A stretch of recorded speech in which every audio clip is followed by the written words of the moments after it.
Welcome to Guide Guru. We hope this video helps. You start by preparing the phone.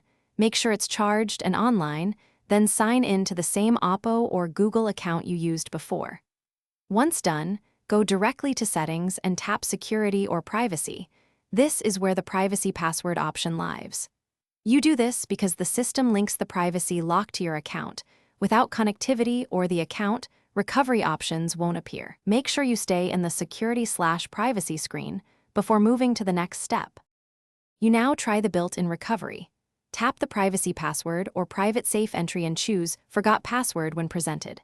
Once done, the phone should prompt Oppo account verification, SMS code, or Google sign-in. Follow the on-screen prompts to prove your identity. This works because Oppo links privacy credentials to your registered account and tied phone number. Make sure to use the exact account and SIM that were active on this device. If verification succeeds, you'll be allowed. If account recovery fails, you must back up any accessible data and perform a factory reset from settings right arrow additional settings, right arrow backup and reset, or via recovery mode. You do this because a reset removes the privacy lock but also erases data. Once reset, sign in with the original Oppo/Google account to restore. If issues persist, contact Oppo support and provide purchase proof.